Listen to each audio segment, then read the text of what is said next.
Isa pala akong rich kid. By 2 ears is body. Maraming salamat sa pagtangkilik. Huwag kalimutang mag-comment, like and share. At kung hindi ka pa nakasubscribe sa aking channel, maanong pindutin ang subscribe button at pakihit na din ang notification bell para maging updated ka sa aking mga videos. The Secretly Rich Man. Kabanata 481. Hindi ba't nandito lang siya upang makilala ang babaeng ito at maging magkaibigan? Nang marinig ni Gerald ang mga salitang iyon, agad siyang nakaramdam ng pagkabalisa at nakita na nasa posisyon siya na obligado na magpakasal agad. Walang kamalayan, nagsimula siyang mag-break ng malamig na pawis. Una, kailangan mong ilipat ang pamagat ng iyong bahay at ang iyong sasakyan sa aking anak na babae bago kanya pakasalan. Oh, teka lang, wala ka pang sasakyan kaya, maaari mo lamang ilipat ang pamagat ng iyong bahay sa aking anak na babae. Dapat sa ilalim ng pangalan ng aking anak na babae at hindi sa ilalim ng pareho mong mga pangalan. Makakatulong ito na matiyak na ikaw ay taos-puso na kuha mo. Sabi ng babae. Oh, sige. Tumango si Gerald, namumula at namamanhid ang mukha. Ang pinakamahal na pagmamayari na pag-aari ko ay nagkakahalaga ng $120 milyong. Kahit napayag akong ibigay ito sa iyo, maglakas loob ka pa bang tanggapin ito? Pangalawa, siguradong may problema sa iyong mga magulang. May kapatid ka, di ba? Mas mabuting bigyan ka namin ng tungkol dito. Kung ang iyong kapatid na babae ay ikakasal sa hinaharap, hindi mo maaaring tanggihan ang dote ng kanyang fiancé. Sa halip, kailangan mong tanggapin ito at ideposito ang mga nalikom sa account ng aking anak na babae. Ang aking anak na babae ay magiging singil din ng sahod na iyong kinita at ang perang kinita ng iyong mga magulang. Magiging okay ka na para sa iyo. Siyempre, bawal tumira sa iyo ang iyong mga magulang. Dahil ang iyong bahay ay nasa lungsod, ang iyong mga magulang ay maaaring bisitahin ang county sa loob ng ilang araw kung nais nila. Ngunit sinabi nito, kakailanganin nilang maghanap ng tirahan para sa kanilang sarili. Nagpatuloy ang babae sa isang galit na tono. Narinig mo ba ako? Umiling ulit si Gerald. Oo, narinig kita. Maaari kang magpatuloy. Nilabas din niya ang isang maliit na kwaderno at panulat mula sa kanyang bag na isinulat ang lahat ng sinabi niya. Ito ang kanyang kauna-unahang pagkakataon na magpunta sa isang blind date, ngunit naramdaman ni Gerald na ang karanasan na ito ay higit pa sa sapat. Maaari lamang siyang matakot sa iba pang mga kondisyon na ilalabas ng babaeng ito. Kung hindi dahil sa kasamahan ni Shena na nagpakilala sa kanya ng pares ng inaanak na babae, mag-aalinlangan talaga si Gerald kung lalabas silang lahat upang lokohin siya sa kasal na ito. Nang makita ng babae kung gaano ang pagiging masunurin at kaakit-akit kay Gerald, siya ay sumigaw sa tuwa sa loob.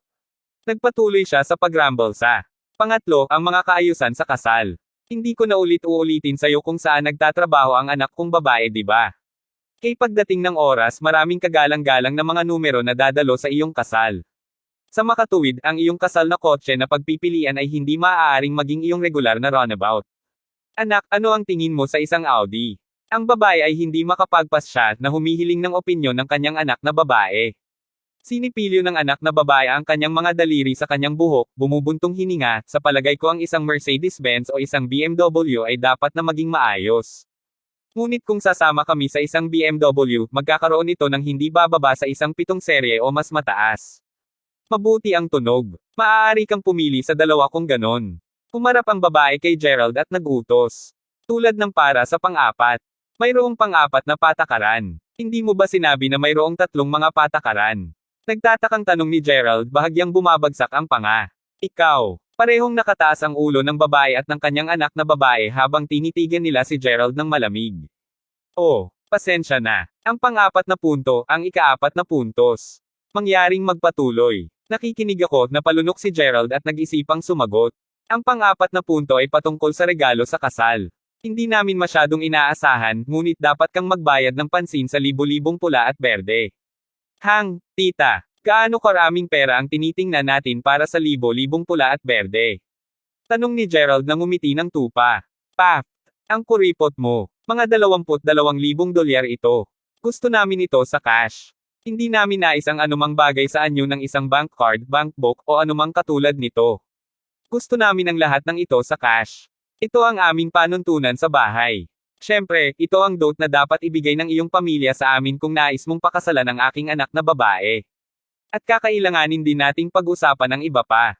Gumastos na kami ng 1 toneladang pera upang makuha ang trabahong ito para sa aming anak na babae, at kailangan pa rin naming makatipid para sa mga bayarin sa edukasyon ng kanyang kapatid. Dahil dito, hindi ibabalik sa iyo ng aming pamilya ang dot.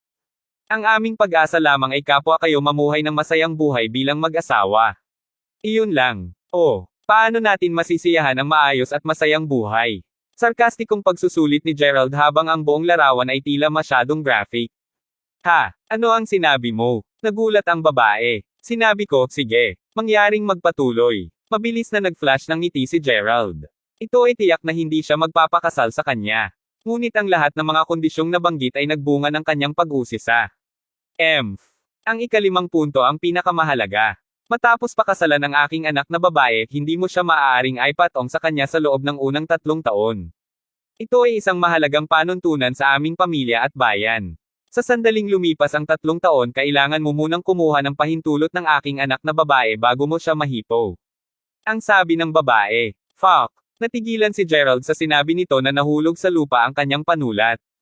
Come on, hindi mo kailangang magmukhang gulat. Alam mo ba kung gaano kahirap para sa isang tao na makakuha ng asawa sa kasalukuyan? Dagdag pa, ang aking anak na babae ay napakaganda, may napakahusay na ugali at magandang career. Sa tingin mo makakahanap ka ba ng iba na mas mahusay kaysa sa kanya? Mangarap pa. Pangungot siya ng babae sa pagtatapos niya. Biglang tinakpan ng dalaga ang kanyang bibig nang magsimula siyang magmura. Ma, pwede mo po ba akong tulungan sa banyo? Nagpatuloy siya sa pag-retch ulit habang inaalalayan siya ng kanyang ina hanggang sa banyo. Tumulo ang pawis sa pisngi ni Gerald. To be honest, kung hindi dahil kay Zeno, hindi man lang nagabala si Gerald na pumunta dito ngayon. Gusto lamang niyang tumakas lalo na kung isa sa ilalim sa ganoong katawa-tawa na kalagayan. Kabanata 482. Kumuha si Gerald ng isang tuwalya habang pinunasan ng pawis sa noo. Naramdaman niya ang biglaang pag-uudyok upang mapawi ang sarili at nagsimulang lumakad patungo sa banyo. Pagdaan niya sa banyo ng babae, hindi niya inaasahang narinig ang usapan ng babae at ng kanyang anak habang paulit-ulit itong tinatapik sa likod. Anong meron, bakit ang biglaang pagduwal? Nag-aalalang tanong ng babae. Ang malikot na batang lalaki na ito ay sinisipa na naman ako. Oh, sinabi ko sa iyo na mag-ingat ka. Palagi kong sinabi sa iyo na magbayad ng higit na pansin sa iyong ginagawa. Bakit ka nagkagulo sa isang dayuhan? Kumunot ang noo niya at pinagalitan. Ma, huwag mong sabihin yan tungkol kay Jameson. Si Jameson ay hindi lamang isang ordinaryong lalaki. Siya ay isang dayuhan mula sa M-Country. Nangako siya sa akin na babalik siya upang hanapin ako sa loob ng 3 taon. Si Gerald, na narinig ito mula sa labas, ay nagngangalit sa pagkabigo. Alam niyang niloko talaga siya ng 2 babaeng ito. Napakasarap sa pakiramdam na totoo, at ang lahat ay kakatuwa sa lugar, ngunit ang batang babae ay tila sabik na sabik magpakasal. Kaya, naghahanap lang ba siya ng pansamantalang kapalit upang maging ama ng anak ng iba? At kung pakasalan niya siya, magkakaroon ng karagdagang hindi ginustong regalo, isang halo-halong lahi na kapalit. Hindi pwede. Hindi na niya kayang lokohin pa sila, o wala nang katapusan sa bagay na ito. Sa pagngisi ng kanyang ngipin, nais niyang hanapin si Zeno at ang iba pa sa mga ito ng masama, ngunit alam niya na sadya nilang itinago ang kanilang mga sarili sa gayong panahon. Bumalik si Gerald sa pwesto niya ng talunan habang nalulunod siya sa kawalan ng lakas. Hindi nagtagal pagkatapos nito, ang ina at ang kanyang anak na babae ay bumalik sa silid. Sige na, Gerald. Naiintindihan mo ba ang lahat ng sinabi natin ngayon lang? Kung gagawin mo ito, maaari kang bumalik at magpasya sa isang naaangkop na petsa. Mas makabubuti kung pareho kayong magpakasal sa buwang ito. Malamig na bulalas ng babae. Tita, mayroon akong gustong sabihin. Sinabi ni Gerald sa isang mabagal at hindi marunong magsalita. May sasabihin ka pa. Sige, kung ganun, magsalita ka. Walang pasensya na sagot ng babae. Sumulyap si Gerald sa dalaga bago sinabi, maaari mo ba akong payagan na tumingin muna sa iyo? Hindi mo ba ako nakita? Ano pa ang gusto mong makita? Masungit na sagot ng dalaga habang nakasimangot kay Gerald. Inihiling ko sa iyo na iangat ang iyong palda upang tumingin ako. Kailangan ko munang suriin ang mga kalakal. Walang galang na sagot ni Gerald. Ano? Nanlaki ang mata ng babae at ng dalaga sa gulat. Mabuting Diyos. Ito ay isang blind date, at ito ay hindi lamang isang ordinaryong mababang klase na restaurant din. Ang kabataang ito ay tunay na nagkaroon ng lakas ng loob upang magpatalsik ng tulad walang kahihiyang kabastusan sa gitna ng ganoong okasyon. Baliw ka ba? Sigaw ng dalagita nang tumayo siya bigla at itinapon ang baso ng alak sa isang pag-upo. Damn it! Kung hindi ako nabaliw, walang paraan na maaari kong maipagpatuloy ang pakikipag-usap sa inyong dalawa ng mahabang panahon. Sapat na ang basura ko. Ikaw ay walang iba kundi isang piraso ng basurahan sa iyong nakatutuwang at katawa-tawa na mga kondisyon. Hindi na kinaya ni Gerald at nagsimula ng magmura. Pasimpleng kinuha nila siya para sa isang tanga. Mabuti pa lang sa una. Ngunit pagkatapos nilang bisitahin ang banyo, hindi na nakatiis si Gerald sa kanilang kalokohan. Galit na galit ito sa kanya. Gustong-gusto niyang makaganti sa kanila. Bastard ka, sampal. Mas agresibo pa ang babae. Hindi siya ang uri ng tao na maaaring makagulo ng sinuman. Sa isang mahigpit na ekspresyon sa kanyang mukha, agad niyang itinaas ang kanyang kamay upang magpadala ng isang napakalaking sampal sa mukha ni Gerald. Fuck you, sampal. Galit na galit, ibinalik agad ni Gerald ang sampal. Dahil siya ay medyo malakas, tuluyan itong natamba ang babae sa sahig. Habang nangyayari ito, si Shena, Zeno, at ang matchmaker ay nakikipag-chat at nagtatawanan pabalik. Zeno, kailangan mo akong tulungan na maglagay ng isang magandang salita o dalawa para kay Gerald sa bagay na ito. Ang matchmaker, huwag kang mag-alala. Come on, hindi mo ba alam kung gaano ako kalapit sa Shena? Bukod sa tingin ko ang babae ay nasiyahan kay Gerald. Sa gayon, pumasok tayo at tingnan kung ano ang balak nila. Nang dumating si Zeno at ang iba pa, medyo tumayo sila sa labas at hindi pa pumasok. Papasok na sana sila, biglang may narinig silang malakas na tunog ng mga plato na bumubulusok sa mesa. Lahat silang tatlo ay nanigas na tigilan. Bumukas ang mga pinto. Kabanata 483. Habang si Zeno at ang natitira ay sumugod, malugod silang tinanggap sa eksena ng pakikipag-away ni Gerald kasama ang parehong mga kababaihan. Ang tatlo sa kanila ay lubos na nagulat sa nakita, mabilis na pumagitna at akitin sila na tumigil sa pakikipaglaban, na sa kabutihang palad ay naging matagumpay. Alam ni Zeno na kung talagang nagwala ang ulo ni Gerald, maaari siyang maging walang awa at mapusok. Hindi. Sa totoo lang, ang kalahati ng mukha ng babae ay nagsimulang magmaga ng malala matapos na masaktan ni Gerald. Dali-dali namang kinaladkad ni Zeno at ng iba pa ang dalawang babae, sumisigaw at nagmumura pa rin palayo sa eksena. Nabigyan siya ng responsibilidad na pauwiin sila. Hindi mapigilan ni Shena na makaramdam ng kaunting pagkabalisa. Ano ang nangyayari dito? Sa kabila ng pakiramdam na hindi mapalagay sa buong sitwasyon, sumakay pa rin siya sa sasakyan kasama si Zeno at ang iba pa. Ipinaalam niya sa kanila na kakain siya kasama ni Gerald ngayong gabi upang makakuha ng kailanawan sa nangyari. Si Gerald ay hindi nagdusa ng iba pang mga pinsala bukod sa isang masakit na pisngi mula sa sampal ng babae. Tulad ng kung bakit kailangan niyang ilabas ang kanyang galit at pagkabigo. Una, ito ay sapagkat ang dalawa sa kanila ay talagang labis na nakakainis, kahit na pinaplano na lokohin siya at gawing kalokohan siya. Pangalawa, hindi maaaring kunin ni Gerald ang katotohanan na ang demure at magandang batang babae ng Weston ay talagang sinamantala ng isang dayuhan. Napakabalisa nito at hindi siya nasisiyahan. Sa pagdaragdag ng lahat, hindi pinigilan ni Gerald na magsalita ng malupit. Hindi niya maiwasang gumanti kaagad nang sinaktan siya ng babae. Kung sa bagay, hindi naman sila magkarelasyon. Hindi alintana kung ano ito, hindi siya ang mahirap na pobre dati siya. Paano niya papayagan ang isang tao na sampelan lamang siya sa ganoong paraan? Mag-isa si Gerald na nakatayo sa lobby habang inaayos ang bayarin. Umiling siya nang makita kung paano talagang nasayang ang mesa na puno ng alak at pinggan. Gerald, bakit ka nandito? Nagkataon lang. Biglang narinig ni Gerald ang may tumatawag sa kanyang pangalan. Nang siya ay lumingon, nakita niya si Cindy at ang ina nito. Hindi niya napansin ang kanilang presensya bago ito. Gerald, pumunta ka rin dito para kumain. Tanong ni Cindy. Masasabi mo yata. Sagot ni Gerald habang ngumiti ng awkward. Kung gayon, kumain ka na ba? Masasabi mo yata. Nakakatawa kang paraan ng pag-uusap. Nakiliti talaga si Cindy sa kung paano nagsalita si Gerald. Dahil ito ay isang pagkakataon, bakit hindi ka sumali sa amin sa pagkain kung hindi ka pa nakakain? Sinasabi lang ng aking ina na nais kanyang bilhan ng pagkain kung masagasaan kanya. Hindi nakakalimutan kung paano mo ako tinatrato sa isang masarap na pagkain sa Pransya sa huling pagkakataon. Hindi ba ganon, nanay? Tanong ni Cindy, nakangiti ng maliwanag. Ngumiti si Francesca habang nakatingin kay Gerald. Nodding, sinabi niya, tama iyan. Gayunpaman, tinatrato ko rin ang isang binata sa tanghalian. Kung wala kang ibang mga plano, mangyaring sumali sa amin para sa tanghalian. Nang marinig ni Francesca ang sinabi ni Leo bago ito, naisip din niya na si Gerald ay walang anuman kundi isang pawang tao. Sa una ay hindi niya ginugugol na gumugol ng mas maraming oras sa kanyang anak na babae. Nang makita ang mas malaking larawan, nag-alis si Gerald ng $70,000 mula sa bangko ng sabay-sabay. Ito talaga ang nagulat sa kanilang lahat. Habang iniisip ito ni Francesca, mas naramdaman niyang may hindi tama. Masasabi niya na si Gerald ay isang napakakalmado at mabait na tao. Kahit sa harap ng panlilibak, napapanatili pa rin niya ang kanyang pagpipigil at kapanahunan. Walang ordinaryong tao ang makakakuha nito sa parehong paraan. Sa nasasakupang mga saloobin tungkol sa bagay na ito, nagpasya siyang makilala ng husto si Gerald.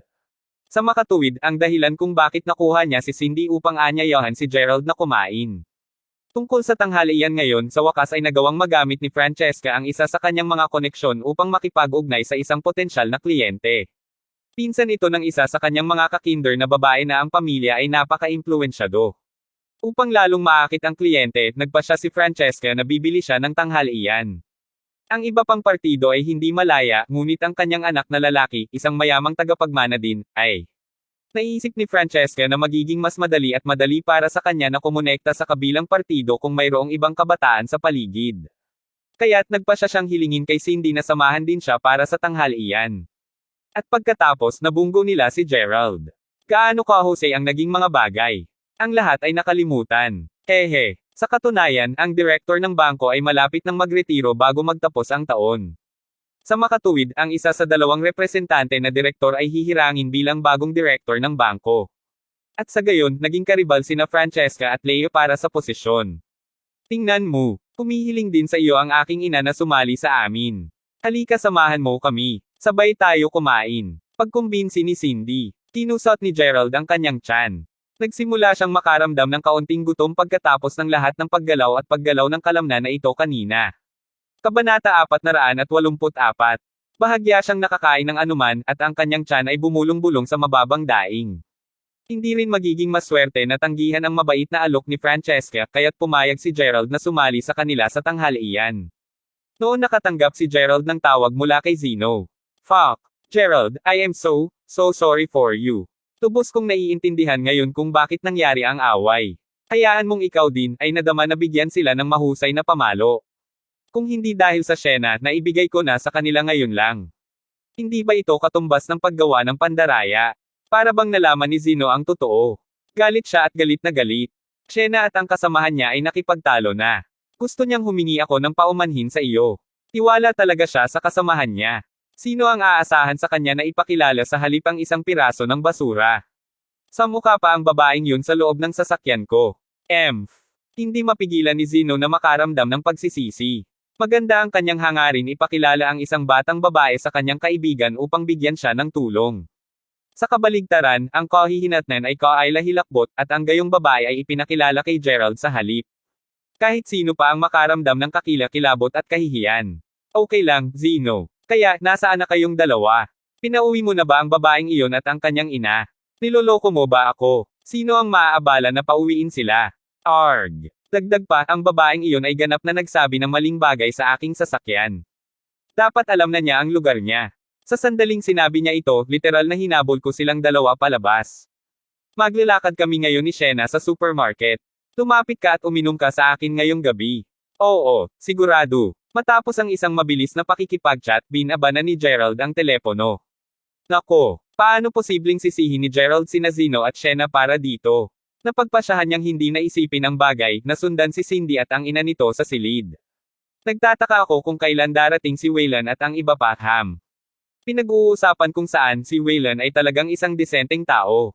Sa sandaling narinig niya na ang kanyang tiyahin ay ang nagpakilala sa akin sa kanila, siya ay napakamagalang at magalang sa akin sa telepono.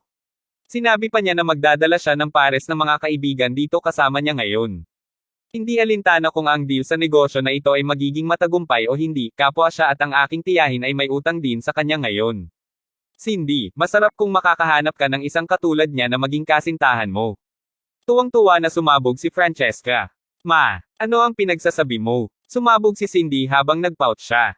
Tita Lacey, biglang bumukas ang pinto ng silid. Isang batang lalaki ang lumakad at sinalubong sila ng may maliwanag na ngiti. Mayroong dalawang iba pang mga binata at isang babae na nakatayo sa likuran niya. Lahat sila mga kabataan kagaya nina Gerald at Cindy. Oo, ikaw ba si Waylon Letts? Tanong ni Francesca habang binabalik ang ngiti. Tumango si Waylon bago sumagot, oo Tia Lacey. Pauman hinahuli na kami. Haha, para saan ka humihingi ng tawad? Kara-rating lang din namin. Madalas sabihin sa akin ng tiyahin mo kung gaano kakagwapo. Nagkaroon ako ng isang matigas na oras sa paniniwala sa kanya tulad ng alam mo, maraming mga hindi magandang tingnan sa paligid. But mas gwapo ka pa sa mga papuri niya. Tita Lacey, nilambing mo ako. Mangyaring payagan akong ipakilala sa aking mga kaibigan. Una, ito si Milo Laurent.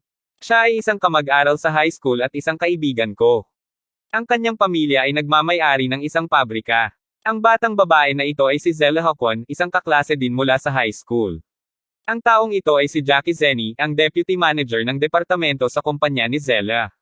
Lalo kong banggitin na ang kumpanya na nagtatrabaho sa Zella ay isang subsidiary ng Dream Investment Group. Hehe, buong pagmamalaking ipinakilala ni Waylon ang lahat sa kanila, ang isang kamay ay nakadikit sa kanyang bulsa. Sus, napakabata ninyong lahat. Paano ka magiging kahanga-hanga at may kakayahang? Ang lahat ay nagulat kay Francesca, hinuhusgahan kung paano nila nagawa ang napakahusay sa gayong murang edad. Hindi niya namamalayan ang katotohanan na ang tatlo pang sumama kay Waylon ay napatulala din sa pagpapakilala niya. Waylon, anak ko ito, Cindy. Siya ay kasing edad mo, ngunit haha, mabuti tiyak na hindi gaanong kaako tulad ka. At oo, ito ay isang ordinaryong kaibigan ni Cindy's na kamakailan niyang nakilala, parang takot si Francesca na baka hindi maintindihan ni Waylon at ng iba pa ang pagtingin kay Gerald bilang kasintahan ni Cindy. Nais niyang bigyang katwiran sa pamamagitan ng pagbibigay sa kanila ng kailan-awan. Gayunpaman, ginambala siya ni Waylon bago pa siya matapos sa pagsasalita. Tita Lacey, huwag kang mag-alala, hindi mo kailangan na ipakilala mo siya sa amin. Alam natin kung sino siya. Siya si Gerald, at kaklase din namin siya. Sagot ni Waylon habang nakatingin kay Gerald na may nginis. Hindi pa niya naayos ang puntos matapos siyang bigyan ng sampal ni Gerald sa kanilang huling-muling pagsasama sa high school. Noon si Waylon ay dapat na bida sa araw, ngunit ninakaw ni Gerald ang matengkad. Napalo pa siya hanggang sa dumyugo ang ulo niya. Ang ilang mga araw na iyon ay tulad ng buhay na impyerno dahil ang lahat ng naiisip ni Waylon tuwing ipinikit niya ang kanyang mga mata ay kung paano siya binigyan ni Gerald ng sampal sa kanyang mukha. Ito ay isang bangungot. Hindi niya mapigil ang maging napaka hindi komportable sa sandaling makita niya ulit si Gerald. Patuloy na iniisip ni Waylon ang mga paraan kung saan makakahanap siya ng pagkakataon na yurakan ang buong Gerald, at pagkatapos ay sirain siya sa harap ng iba pa kapag tumawid muli ang kanilang mga landas. Sa sandaling makita niya si Gerald ngayon, tiyak na kinagulat siya nito. Gerald, oh, Gerald. Tila parang isang pag-aaway ay hindi maiiwasan sa pagitan ng parehong mga kaaway. Habang nagpatuloy ang pagpapakilala, ngumiti si Gerald at tumingin kay Zella. Nagkita ulit tayo, Zella. Kabanata 485. Kilala si Tia Lacey at ang kanyang pamilya, Gerald. Dati ay hinitid ni Gerald ang isang Mercedes-Benz G500 sa ospital, at kilala pa niya ang pinuno ng lalawigan.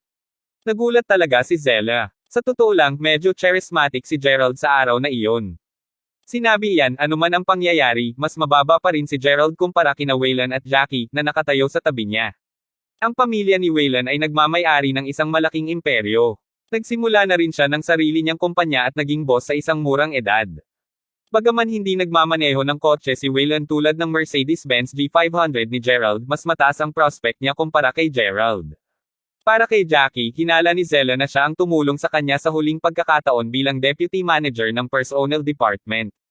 Siya ay isang malaking tagapamahala ng samahan, at siya ay may napakataas na pamantayan sa pampublikong institusyon. Ginantimpalaan din siya ng napakataas na bonus at dividend sa pagtatapos ng taon. Dagdag pa, nagmamay-ari din si Jackie ng negosyo. Siya ay isang gwapo, karapat-dapat na manggagawang puti. Kumusta naman si Gerald? Ano pa ang meron siya?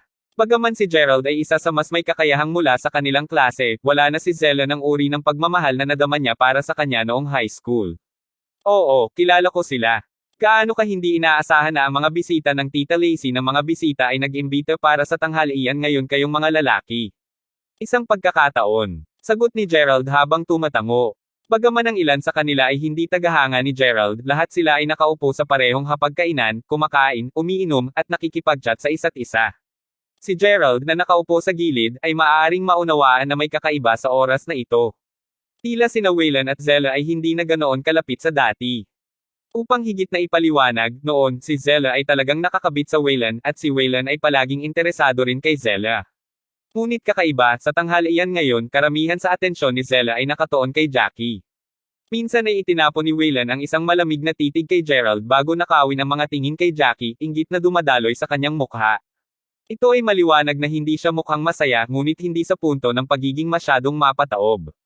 Ang hitsura ni Cindy ay talagang lumiwanag sa araw niya. Napakaganda niya tulad ni Zella ngunit may bonus na inosente sa kanya puro at Maislan.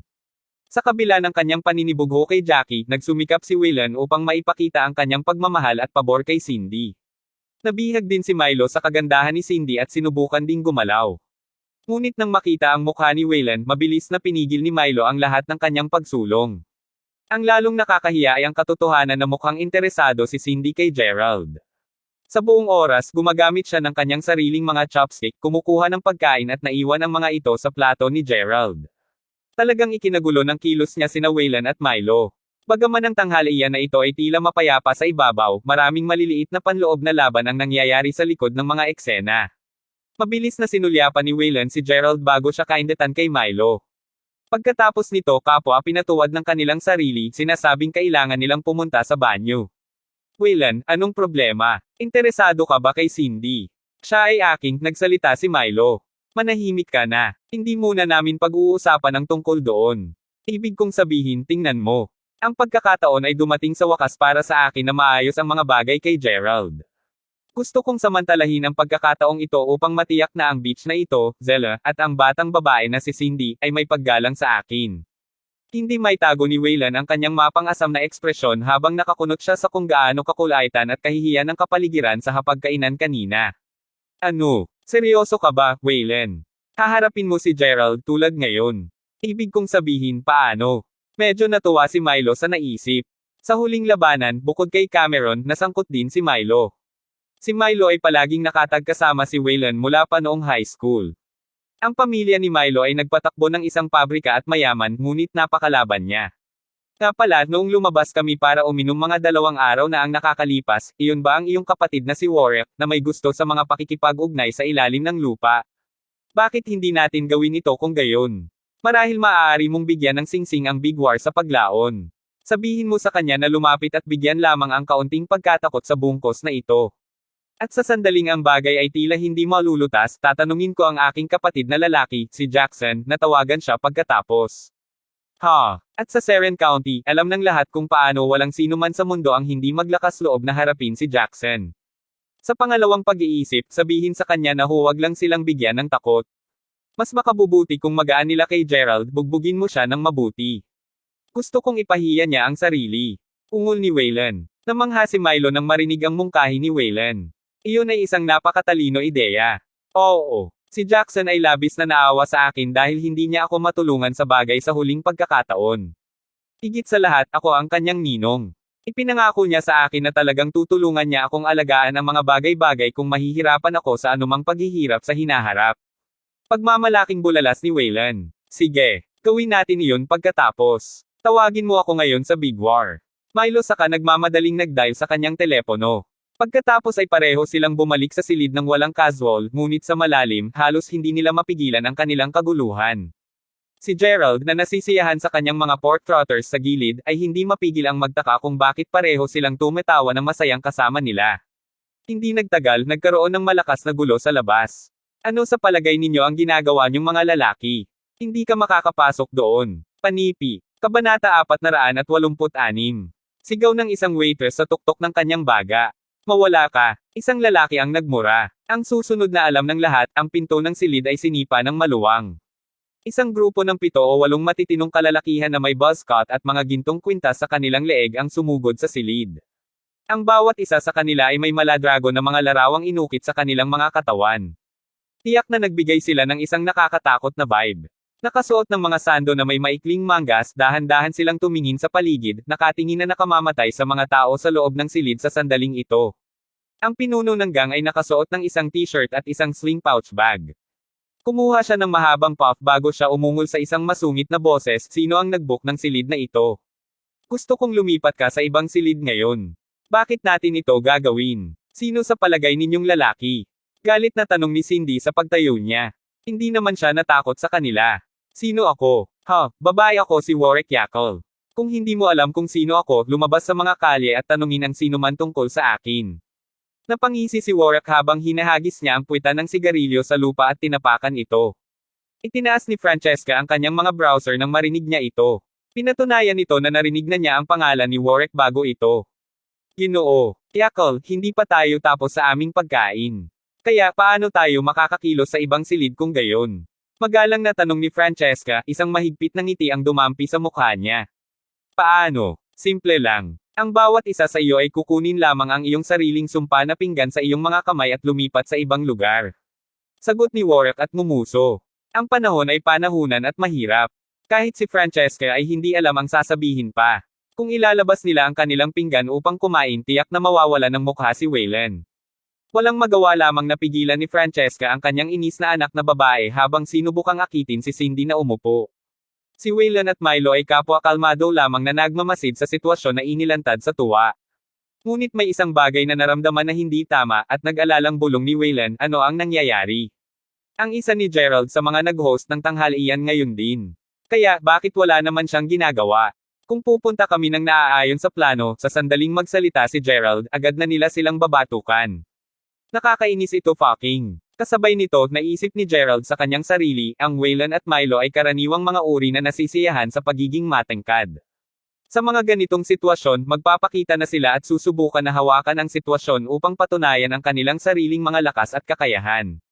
Ayokong magnanakaw sa kanila ng kanilang opportunity na makapangasiwa. Ngunit tila parang pareho silang hindi sasabihin kahit ano.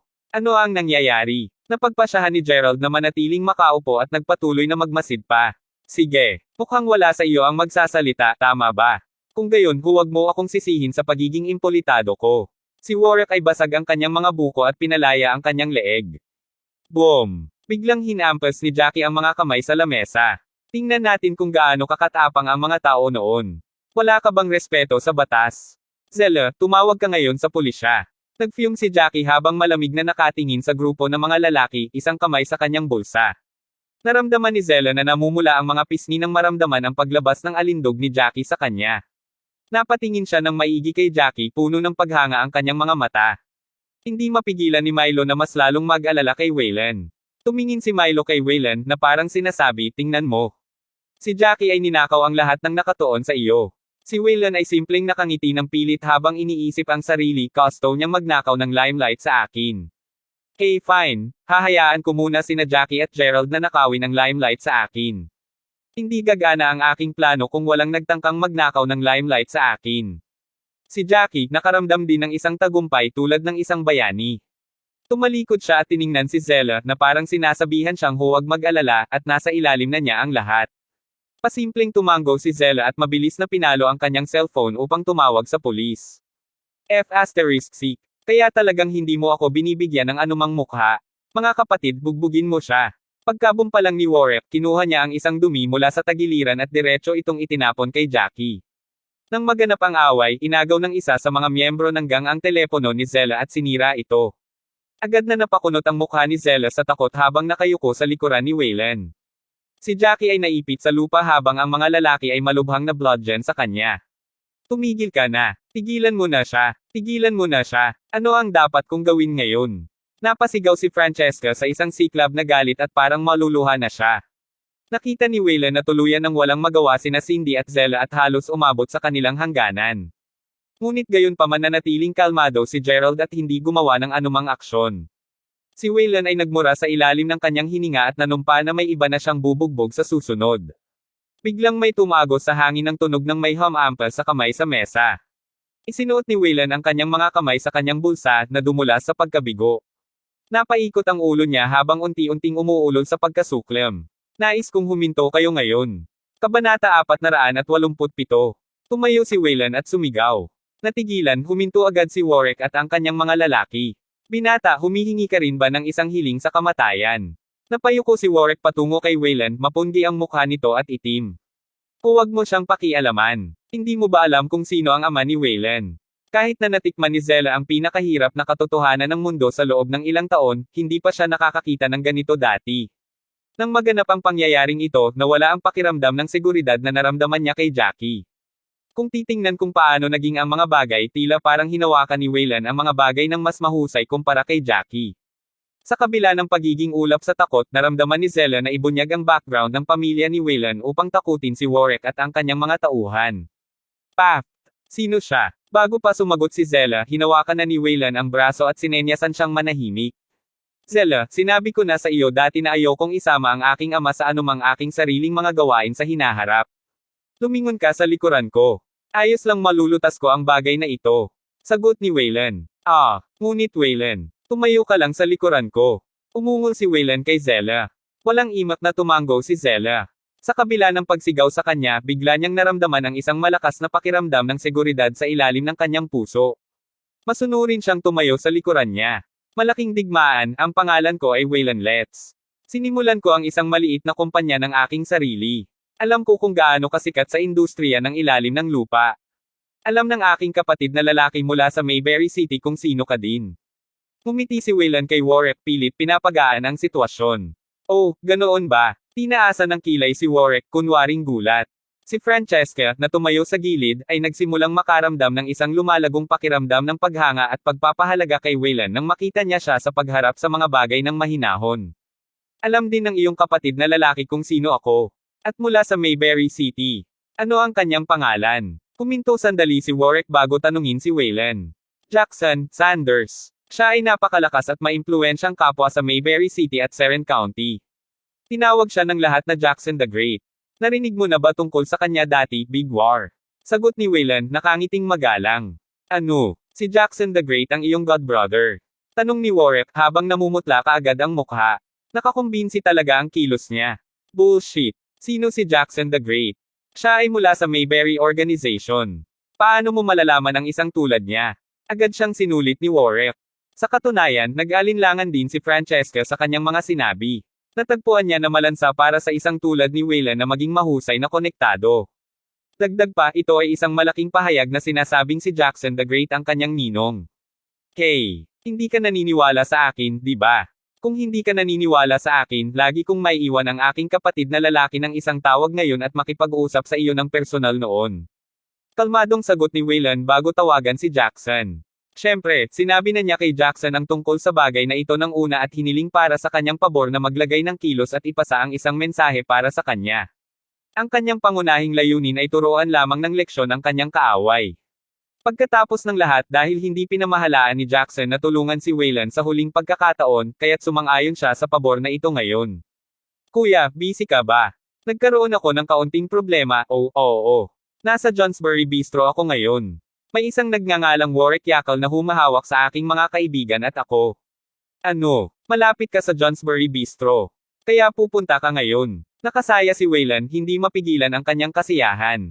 Nang makausap nila ang telepono ng maaga, pinlano na nila na sabihin ni Jackson ang ilang mga salita sa telepono kay Warwick. Hindi inaasahan, si Jackson ay talagang pupunta rito ng personal.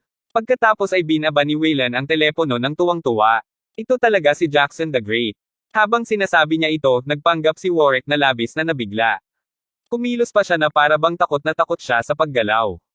Ang isa sa mga kondisyon ni Warwick na nakasaad bago siya sumang-ayon na magsagawa ng isang kilos para kay Wayland ay upang siya ay makipagkaibigan kay Jackson the Great sa pamamagitan ni Wayland.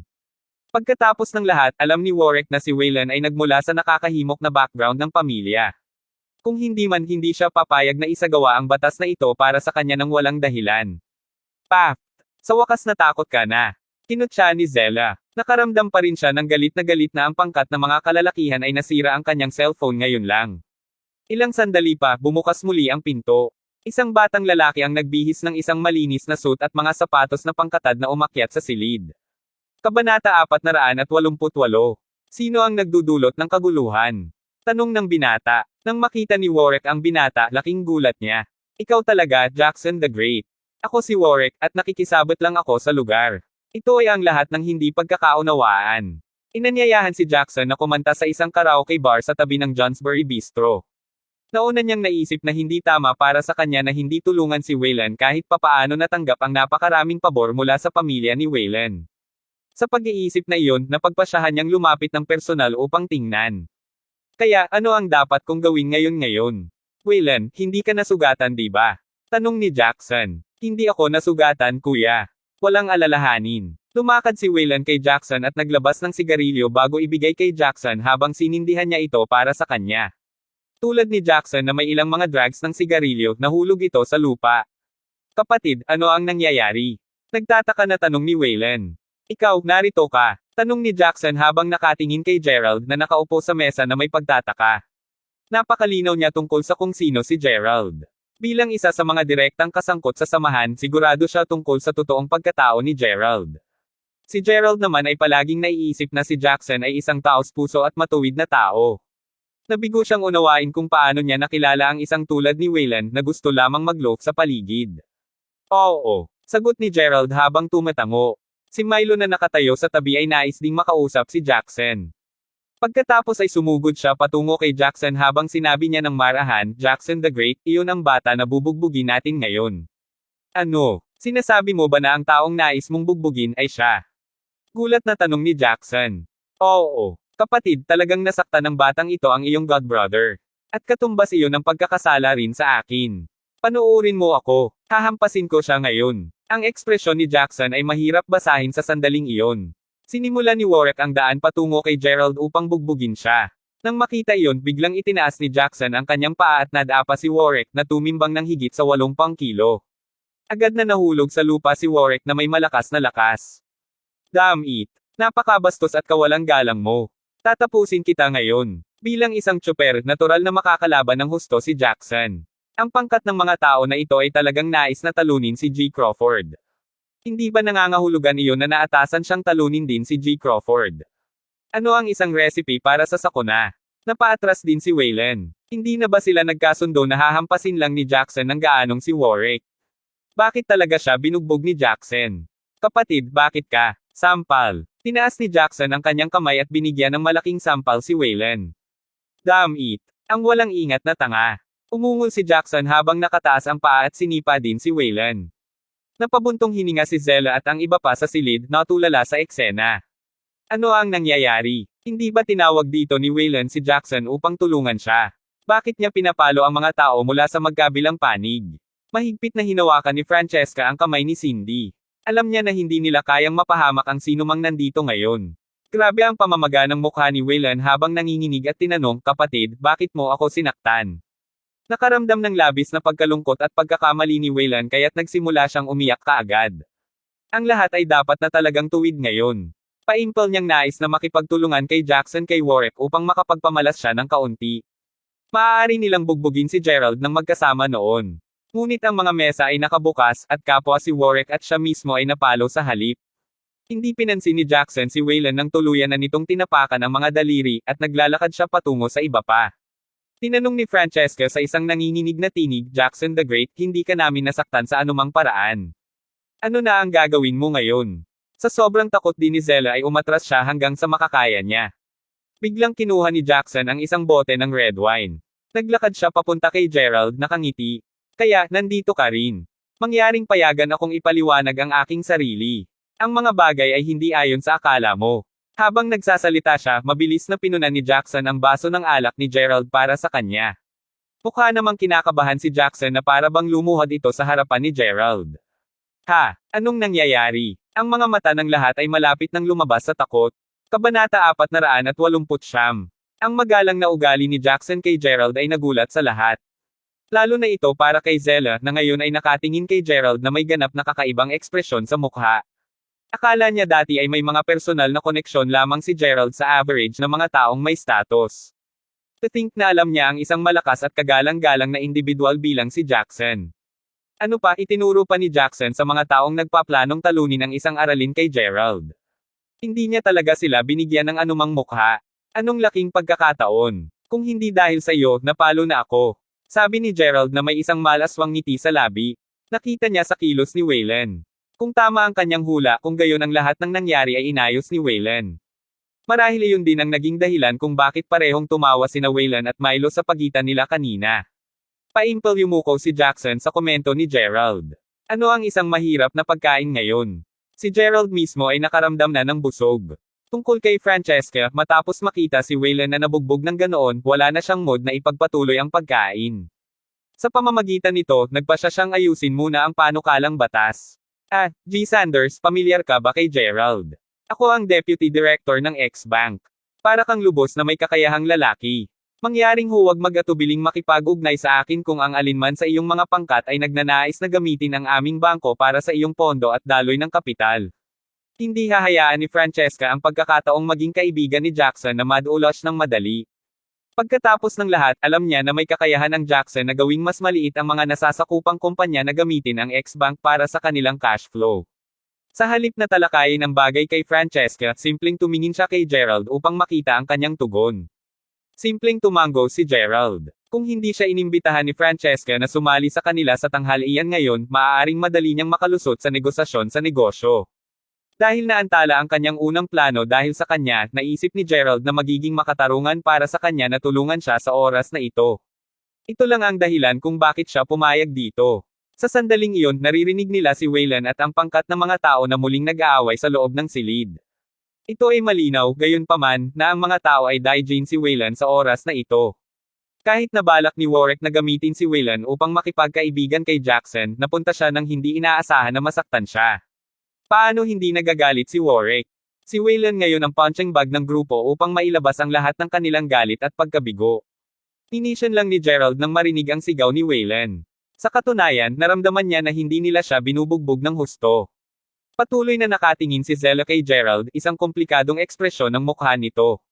Nang makita niya na si Gerald ay nakikipag-usap lamang kay Cindy at hindi ito binibigyan ng pansin, malalim sa kanyang puso, hindi mapigilan ni Zella na makaramdam ng bahagyang hindi komportable at tulad nito, natapos na ang pagkain.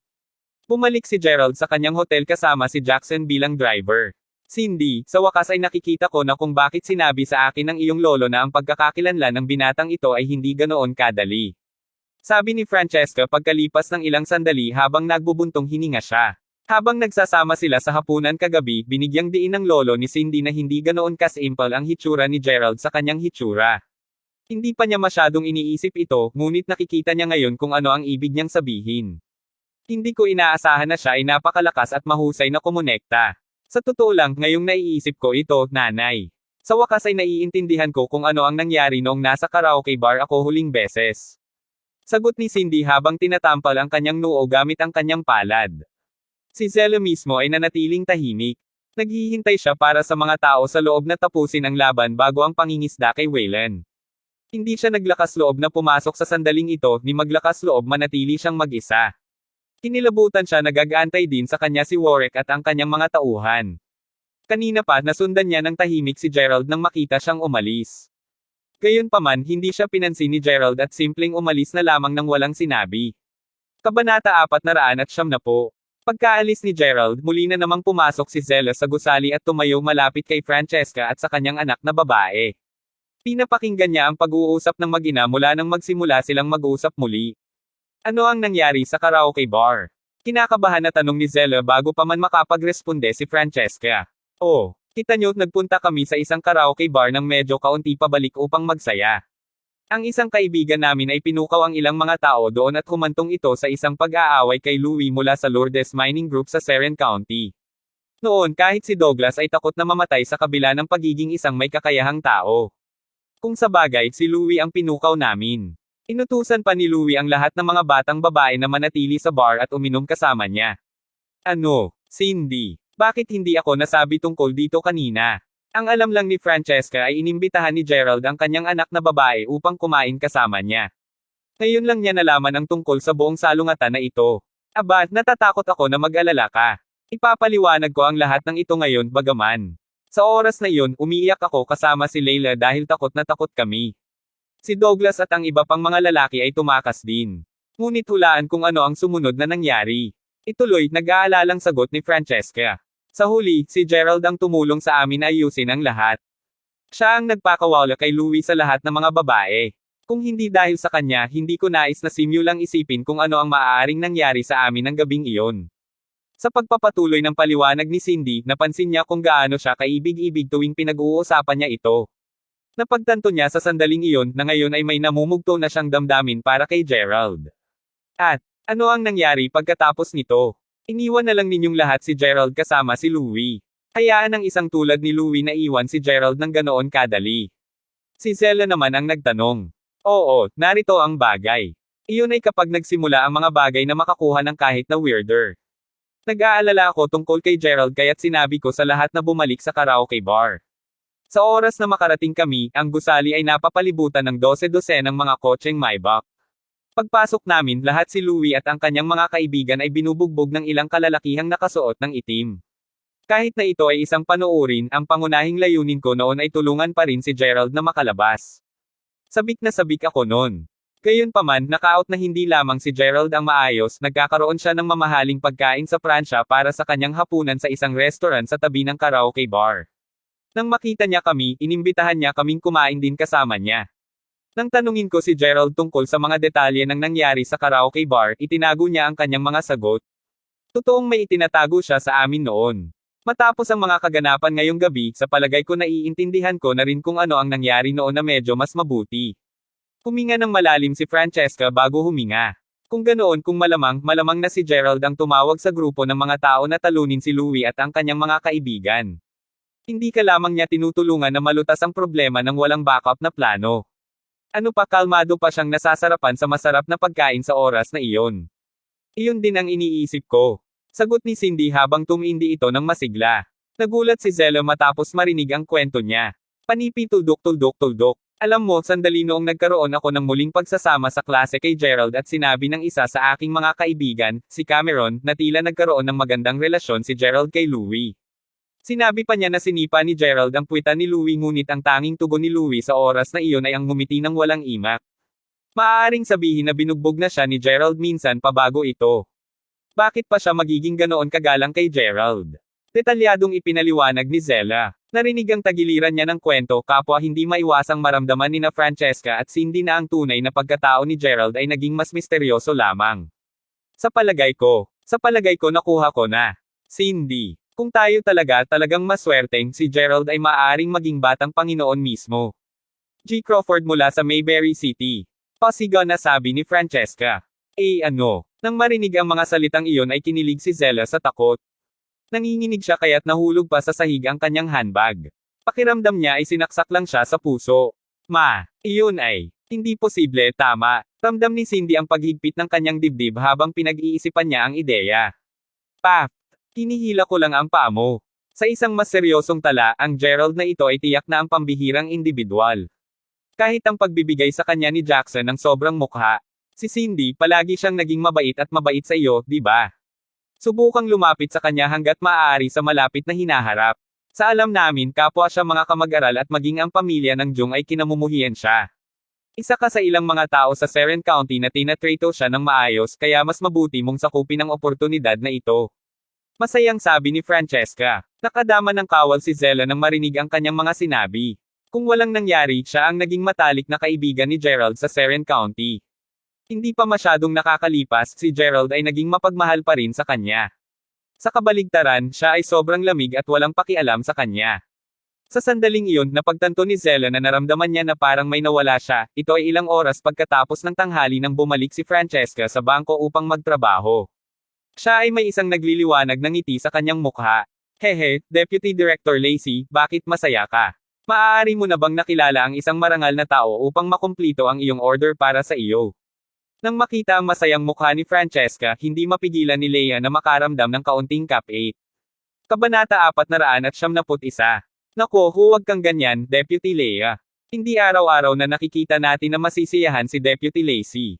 Pagkatapos ng lahat, kailangan pa rin niyang matupad ang isang malaking kota na kahit na ang Pangulo ay maaaring hindi maabot, at siya ay isang representante lamang. Kinutya ang isa sa mga ginang na mas malapit kay Leia. Natuwa si Leia nang marinig iyon. Tama iyan. Representante pa lang siya, na para bang may lakas siyang ganoon. Ngumiti lang si Lacey nang walang imak. Habang nangyayari ito, isang babaeng nasa edad na ang biglang sumabog sa opisina, tinakpan ang ulo hanggang paa sa pawis. Nang makita ito, agad na sumigaw ng sabay ang mga empleyado sa silid, Pangulo. Pangulong Kan, ano ang mali? Nabasa ka sa pawis? Tanong ni Leia. Karaniwan, si Leia ay makakakuha ng higit na respeto mula kay Pangulong Kan dahil sa kanyang asawa. Sa oras na ito, gayunpaman, hindi man siya tumingin sa kanya. Paimpel siyang naglakad papunta kay Lacey na para bang wala siyang naririnig na salita mula kay Leia. Deputy Lacey, nakamit mo ang isang mahusay na nakamit sa ngalan ng bangko sa oras na ito. Hindi talaga ako sigurado kung paano kahit nasalamat ng maayos. Tuwang-tuwa na sinabi ng Pangulo. Ano ang nangyari, Pangulong Kan? Tanong ni Lacey. Nagkaroon siya ng makatarungang hulaan kung ano ito tungkol ngunit nagtanong pa rin siya. Haha, Well, tandaan ang Mayberry Commercial Grow, ibig kong sabihin ang Dream Investment Group. Ang lagi kong nais na makipagtulungan. Palagi kong naisip na hindi ako makakatrabaho sa kanila dahil sa aking katayuan. Hindi ko rin nasigurado kung ang kanilang pinakamaliit na kumpanya ay makikipagtulungan sa amin. Gayunpaman, nagawa mong makakuha ng higit sa 30 mga kumpanya sa ilalim ng kanilang pangalan. Nag-sign ka pa ng 60 mga kontrata sa financing sa kanila at ang data ay dumarami pa rin. Ako, hindi ko rin sigurado kung ano ang gagawin ngayon. Hindi lang si Pangulong Kan ang nagulat. Si Lacey ay pantay din nagulat. Naisip niya na si Gerald ay maaaring makakuha lamang ng 1 o 2 kumpanya sa ilalim ng kanilang pangalan, ngunit isipin na nakuha niya siya ng higit sa 30 mga kumpanya at higit sa 60 mga kontrata sa financing. Kabutihan mabait. Sa paglipas ng mga pangyayaring ito, maaaring hindi lamang siya mananatiling isang direktor sa oras na ito, tama ba? Gayunpaman, narito ako upang sabihin sa iyo na opisyal naming pipirmahan ang mga kontrata sa kanila bukas. Naturally, sasama ka sa akin. Gayunpaman, ang iyong kasalukuyang posisyon ay hindi na angkop sa iyo. Nakipag-usap ako sa mas mataas na pamamahala at ikaw ngayon ay ang Reserve Vice President. Magretiro na si Lennon sa susunod na buwan at kapag siya ay kukuha ka na ng posisyon.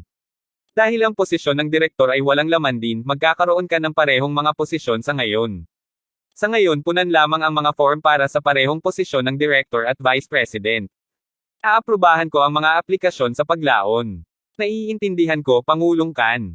Salamat sa pagtitiwala mo sa akin. Tuwang-tuwa si Lacey na halos maiyak na siya. Sa sandaling umalis si Pangulong Kan, hindi alam ni Lacey kung ano ang gagawin. Nararamdaman niya ang isang atake ng emosyon sa sandaling iyon. Bigla na lang narinig ang tunog ng basag na baso. Nahiga ang tasa ni Leia sa sahig. Namumutla ang kanyang mukha at nanatiling frozen ang kanyang kamay na para bang nakahawak pa siya sa tasa. Gulat na gulat siya. Paano ito posible? Paano ito posible? Pulong ni Leia sa sarili sa sobrang kawalan. Hindi siya makapaniwala na sa wakas ay naabutan siya ng kanyang katunggali. Si Leia ay matagal nang namumuno at gayunpaman biglang naitaas si Lacey sa isang mas mataas na posisyon kaysa sa kanya. Hindi ito isang bagay na maaari lamang kunin ni Leia ng mahinahon. Binabati kita, Direktor, ibig kong sabihin, Vice Presidente Lacey. Sabi ng isa sa mga trabahador. Nagsimulang pumalakpak ang lahat sa opisina. Well, lahat maliban kay Leia. Tumingin si Lacey kay Leia bago ngumiti ng matagumpay. Kagad pagkatapos nito, tinawag niya si Gerald. Kamusta, Gerald? Kailangan kong magpasalamat sa iyo ng harapan. Dahil sa kaibigan mo, ako ngayon ang Vice Presidente. Kailangan kitang magpagamot kapag malaya ka, Gerald. Tiyak na darating ka, okay. Malakas na sinabi ito ni Lacey, partikular na para marinig siya ng isang partikular na tao. Oo naman, Tita Lacey. Sabi ni Gerald habang tumatango sa kabilang dulo ng linya. Pagkababa niya ay tumingin siya kay Leia na nakatitig sa kanya ng malapad ang mata. Ikaw, sino ang tumulong sa iyo? Ano ang sinabi mong pangalan niya? Ang mukha ni Leia ay mapatla tulad ng isang sheet habang nagtanong. Kabanata 472. Oh, alam mo, Gerald. Sa totoo lang, ngayong naiisip ko ito, dapat ay mas kilala mo siya kaysa sa akin. Pagkatapos ng lahat, siya ang nagbawi ng $70,000 na cash at siya ring matalik na kaibigan ng aking anak na babae. Sobrang traitor niya, alam mo. Alam na alam ng bawat isa sa opisina ang bawat isa, kung kaya't nagsalita si Lacey nang walang kahit na alinlangan. Wow! Dapat siya ang magiging manugang mo. Ang bawat isa ay may bahagyang pagkainggit sa kanilang tinig. Ano ang pinag-uusapan mo? Na para bang magkakaroon siya ng ganoong kapangyarihang? Nagbibiro ka, di ba? Sigaw ni Leia. Haha. Oo, tiyak na nagbibiro ako. Sarkastikong sagot ni Lacey habang nakangiti. Ang mga salita ni Lacey ay tumusok sa puso ni Leia na parang mga sibat. Galit na galit siya na wala man lang siyang masabi sa mga oras na iyon. Paano hindi siya naging? Ang kanyang katunggali ay nagwagi ng lahat.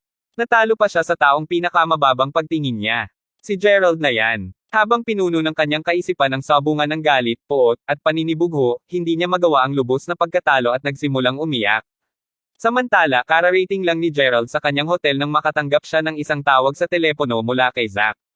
Mayroon akong 2 bagay na ipapaalam sa iyo, G. Crawford. Sabi ni Zack. Ipagpatuloy mo. Kaya, ang una ay tungkol sa Jade Pendant. In-update ako ni G. Zeke sa kanyang mga natuklasan. Kahit na ang panghuling resulta ay magagamit lamang sa loob ng susunod na 2 araw, ang kanyang kasalukuyang hula kung saan nagmula ang jade ay mula sa Timog Kanluran. Tinanong ko rin ang ilang ibang mga masters na doble lang ang kumpirmahin sa kanyang mga pagpapalagay, paliwanag ni Zack. Timog Kanluran. O sige, nakuha ko ito. Hihintayin lamang namin ang pangwakas na pagsusuri bago gumawa ng paglipat. Ano pa ang ibang bagay na nabanggit mo tungkol sa? Tanong ni Gerald. Siya ay nalulugod na mayroong pag-unlad sa Jade Pendant. Tungkol doon. Dahil ang pamumuhunan sa Seren County at pag-unlad ng Mayberry ay isang napakalaking proyekto, ang mga mula sa pinakamataas na pamamahala ay nababahala. Darating sila upang siyasatin sa paglaon kaya nag-organisa ako ng isang panggabing cocktail party. Maganda kung dadalo ka. Ipapakita nito kung gaano kami nababahala tungkol sa pinakamataas na pamamahala din. Sino ang darating? Mayroon akong oras upang makatipid sa paglaon. Nariyan si G. Harrison, ang Vice-Presidente at Pangulo ni Mayberry, at ang pamamahala ng Seren County. Dadalo ang lahat ng malalaking pangalan.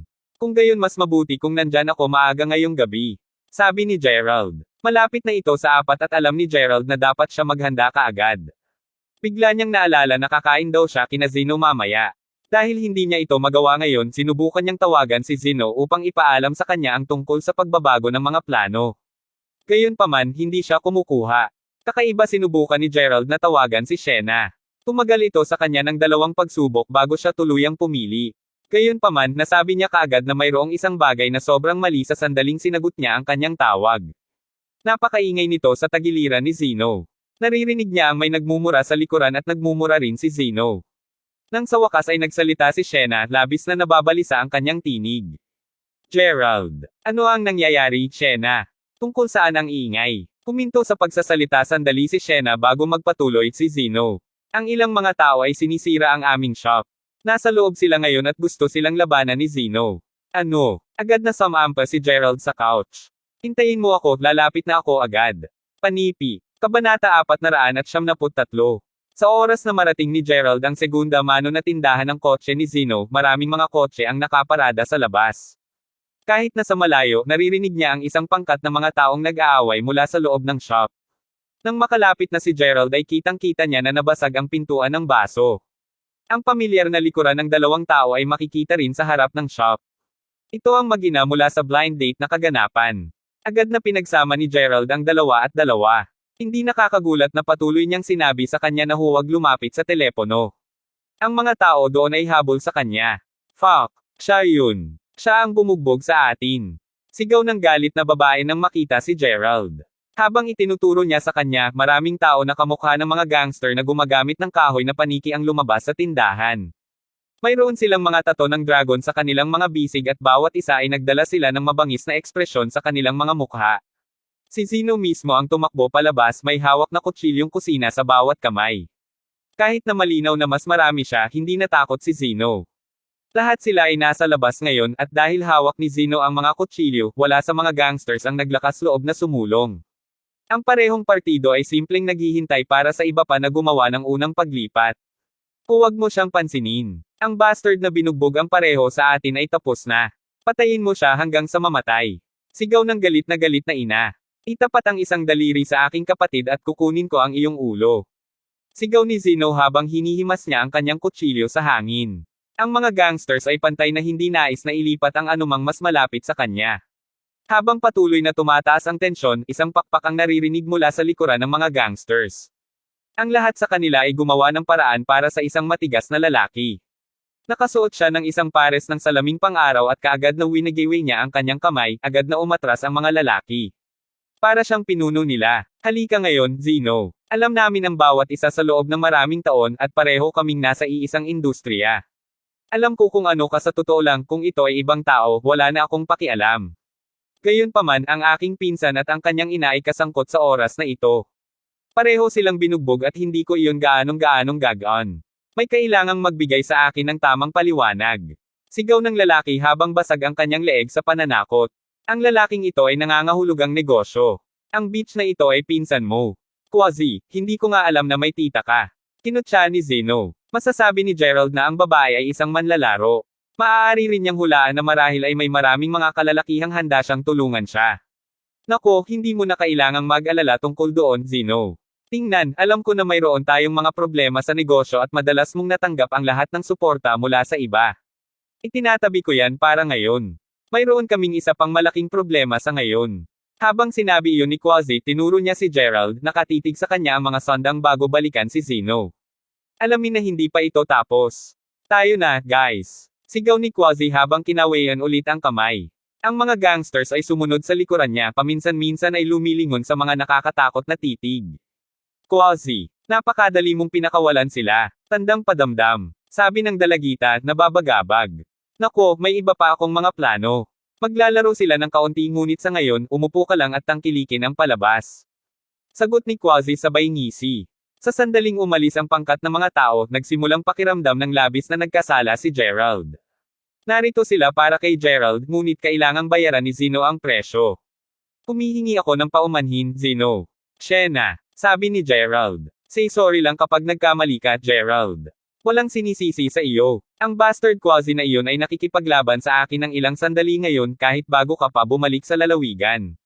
Palagi kaming may dahilan upang mag-away. Ungol ni Zeno pagpasok niya ulit sa shop niya. Pagdating sa loob, inilagay niya ang mga kutsilyo sa gilid bago umupo sa isang upuan at nagsindi ng sigarilyo. Si Shena naman ay kumuha ng Wallace at dustpan upang malinis ang mga basag na piraso ng baso. Pagkatapos huminahon ng kaunti, ipinaliwanag ni Zeno kay Gerald kung paano nangyari ang sitwasyon ng mas maaga. Si Zeno at Shena ay nagpunta sa hypermarket upang kumuha ng ilang mga sangkap para sa hapunan. Nang makabalik sila, nakita nila si Quasi, ang ina, at ang kanyang anak na naghihintay sa kanya sa labas ng kanyang tindahan. Malinaw na nais nilang maghiganti kay Gerald, ngunit dahil hindi nila siya makita, pinuntahan nila si Zeno. Gayunpaman, tumanggi si Zeno na sabihin sa kanila kung paano makipag-ugnay o hanapin si Gerald. Kabanata 474. Dahil siya ay mainit na ulo na tao, kalaunan ay pinagalitan ni Zeno ang mag-ina, sinasabing sobrang makapal ang balat. Nang maglaon, tumawag si Quasi ng ilang mga pampalakas, ang mga gangster, at lahat ng impyerno ay kumalas nang masira ang pinto ni Zeno. Nasa sandaling iyon nang tumakbo si Zeno sa kanyang kusina upang kunin ang kanyang 2 kutsilyo sa kusina. Iyon din ang dahilan kung bakit hindi kinukuha ni Zeno ang kanyang telepono nang tumawag si Gerald kanina. Ayaw niyang makisali sa kanila si Gerald. Kaya, sino ang lalaking Quasi na ito? Tanong ni Gerald. Si Zeno ang tumama sa ngalan ni Gerald at nagalit si Gerald tungkol doon. Hindi alintana kung ano ang nangyari, tiyak na magtuturo ng leksyon si Gua kay Quasi. Aba, siya ay isang gangster na nagmamay-ari din ng isang pangalawang kamay na tindahan ng kotse. Noong nakaraang buwan, inakusahan niya si Zeno na agawin ang kanyang mga customer at hindi sumusunod sa mga patakaran. Siya ay dumating upang maghanap ng problema ngunit sa kabutihang palad, ang mga boss sa paligid dito ay tumayo sa likuran ni Zeno at pagkatapos ng ilang mga salita, umalis si Quasi. Si Quasi ay matagal nang umaasa sa kanyang bayaw at narinig ko na siya ay isang makapangyarihang tao. Sabi ni Shena habang nagwawalis ng sahig. Got it? Sabi ni Gerald habang tumatango. Makikipag-usap siya kay Michael ngayong gabi at hayaan siyang hawakan ang natitira. Sa ngayon, mayroon siyang mas mahahalagang bagay na sasabihin kay Zeno. Ano pa man Zeno, dapat mong malaman na ang mga tao mula sa Dream Investment Group ay narito sa Seren County, tama? Bakit hindi ka magayos para sa isang malaking karnabal ng kotse? Maaari kitang tulungan. Sabi ni Gerald. Hindi balewala ni Gerald ang forking out ng mga pondong kinakailangan para sa ideyang iyon. Kung sa bagay, hindi lang niya ito ginagawa para sa kahit kanino. Si Zeno yun. Bamantong hininga si Shena sa kanyang panukala. Bakit kahit sino mamumuhunan sa amin? Pumayag naman si Zeno. Bro, malamang hindi mo alam ito, ngunit tiwala ako na hindi sila mamumuhunan sa atin dahil lang sa hindi tayo kwalipikado. Sa katunayan, ang anumang maliit at matapat na kumpanya sa Seren County ay hindi makakapasok sa Dream Investment Group. Ha, bakit hindi? Tapat na naguluhan si Gerald. Hindi talaga niya alam ang tungkol sa proseso ng pagpili. Sa gayon, kailangan mo munang suhulan ang mga empleyado ng kumpanya upang sila ay mamuhunan. Matapos masuhuli ang departamento ng marketing, susunod mong susuhulan ang manager. Ang bawat taong kasangkot ay dapat bigyan ng suhol kaya paano makakapasok ang mas maliit na mga kumpanya sa kanilang mga margin na may mababang kita. Ang nag-iisang tao na magkakaroon ng sapat na pera upang magawa ito ay ang mayaman at makapangyarihang naninirahan sa Seren County. Hindi ito kasing simple ng akala mo, Gerald, sabi ni Zeno nang tuluyan na niyang natapos ang paninigarilyo. Sa wakas naintindihan ni Gerald kung bakit ang mga tao tulad ni Wayland at ng kanyang ama ay makakakuha pa rin ng mga pamumuhunan. Kaya ito ang dahilan kung bakit. Nagsimula lamang si Gerald na mamuhunan dahil nais niyang tulungan ang mas maliit at wastong mga negosyo na maging mas mahusay. Gayunpaman, mukhang hindi nangyayari ang mga bagay tulad ng naiplano niya. Ang kumpanya ay tila may ilang mga seryosong issue, ang pinakamalaking kalidad ng pamamahala nito at ng mga empleyado. Kahit na si Zack ay hindi napansin ang mga isyong ito at maaari niyang sabihin mula sa mga taong tulad ng talon. Habang bumubuo na ng plano si Gerald sa kanyang ulo, iginiit pa rin niya na magpadala ng proposal si Zeno. Aaprubahan ito mismo ni Gerald sa lalong madaling panahon. Sa sandaling iyon, ang mga gulong ng tatlong kotse ay huminto sa labas. Kagad pagkatapos, maraming tao na may suot na itim na suit ang lumabas at pumasok sa tindahan. Sino kayong mga tao? Tanong ni Shena. Nakatanggap kami ng isang tawag tungkol sa isang away dito. Kayo bang mga lalaki? Ikaw si Zeno. Tanong ng pinuno habang nakatingin kay Zeno. Ako ay. Ngunit kung pinapahirapan mo ako, dapat si Quasi ay narito din. Siya ang nagsimula nito. Sabi ni Zeno. Kupitan ang Cree *P. Ibalik silang lahat para sa pagsisiyasat. Panipi. Kabanata 475. Lahat silang tatlo ay naka-blindfold bago itinaboy sa kung saan. Kalaunan ay pinangunahan sila sa isang gusali at ang kanilang mga telepono ay kinuha din sa kanila, bago ang kanilang mga piring ay tinanggal.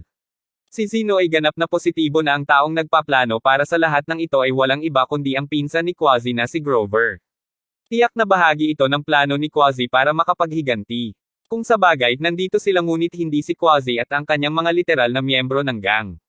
Hindi ito nangangailangan na maraming mga sel ng utak para malaman ni Gerald na maayos ang kanilang ginagawa. Ang trio ay nakakulong sa isang maliit na silid ng ilang sandali ngayon at wala sa kanila ang naipasok para sa pagtatanong. Lahat. Sisiguraduhin kong sisirain ko ang likod ng bastard na iyon kung ito ang huli kong ginagawa. Maghintay ka. Sumpa ni Zeno. Ang nagawa lang ni Gerald ay subukang pakalmayan siya. Hindi talaga siya tumawag para sa backup nang wala ang kanyang telepono. Malamang malulutas na ni Zack ang bagay sa ngayon kung kasama pa ni Gerald ang kanyang cellphone. Ano ang gagawin natin ngayon? Ano ang mangyayari sa shop namin? Nakarating kami ng higit sa 2 oras at marahil ay 6 na ng gabi. Ito ay gumagawa ng labis na pagkabalisa sa akin. Masasabi ni Gerald kung gaano niya kamahal si Zeno. Pagkatapos ng lahat, hindi siya naging sanhi ng isang eksena kahit na sa panahon ng isang nakababahalang sitwasyon at iniisip pa rin niya ang tungkol sa kanilang tindahan. Teka, 6 na ito. Saglit na nag-iisip si Gerald. Si Zack ay malamang nasabik na subukang makipag-ugnay sa kanya ngayon dahil wala pa siya roon. Kung hindi pa rin siya makontak ni Zack pagkatapos ng maraming pagsubok, maaaring maganap ang isang party para sa paghahanap para kay Gerald. Zeno, Shena, walang silbi ang pag-aksayahan ng iyong lakas sa pamamagitan ng pagkagalit o pag-aalala. Iyon mismo ang gusto nila. Maghintay lang tayo ng konti pa. Sa palagay ko dapat makaalis tayo sa loob ng 1 oras o mahigit pa. Sabi ni Gerald. 1 oras. Napakabilis at tukoy niyan, Gerald. Tiyak na mas matagal pa tayo dito. Ang mga bastard na iyon ay tiyak na may bahid, sagot ni Zeno, nanlilisik pa rin sa pintuan. Si Gerald ay nanatiling tahimik at kalmado lamang. Habang nangyayari ito, iniabot ni Quasi ang isang sigarilyo kay Grover sa isa pang gusali. Grover. Ang taong iyon ay medyo kinakabahan na ako ngayon sa oras na ito, tinuturo ko sa kanya ang isang magandang aral na tatandaan niya habang buhay. Huwag kang mag-alala tungkol dito. At ikaw, huwag nang magdulot ng labis na kaguluhan. Sabi ni Grover. Ginoo, Grover. Isa sa mga telepono ay patuloy na nagri-ring. Sabi ng isa sa mga tauhan ni Grover habang hawak-hawak ang phone ni Gerald. Sa katunayan, na ang isang tao ay sumusubok na tumawag ng higit sa 50 beses ngayon. Ay nako, gumagamit ang may-ari ng isang magandang telepono. Ang modelong iyon ay dapat gastos ng hindi bababa sa ilang libong dolyar, tama ba? Nasa eksena din ang mag-ina. Ang galit na ina ay nanlilisik sa telepono ni Gerald. Nagkakahalaga ng halos 3,000 dolyar. Ito ay dekalidad na bagay. Sinabi ng batang babae, pakiramdam bahagyang may kakaiba. Ang mag-asawa na nakakulong ay hindi kagaya ng mga taong bibili ng ganoong mamahaling mga bagay. Maaaring kay Gerald ito. Maaari ba siyang lihim na maging isang mayamang tao? Pinigilan niya ang sarili mula sa pagtawa sa iniisip. Iyon ay simpleng imposible. Kung sino man ang pagmamay-ari ng telepono, marahil ay sinusubukan lamang nilang peke ang pagiging mayaman.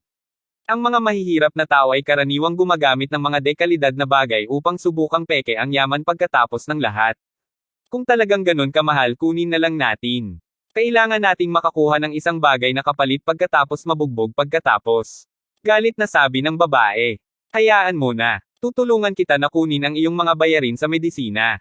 Sagot ni Grover. Ito ay tunay na isang mahusay na telepono.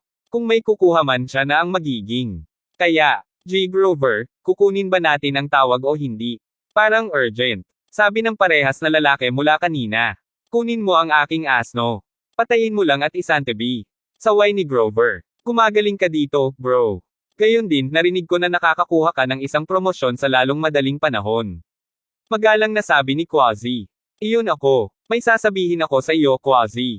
Ang pinakamahalagang bagay na mayroon ng mga araw na ito ay ang mga mapagkukunan.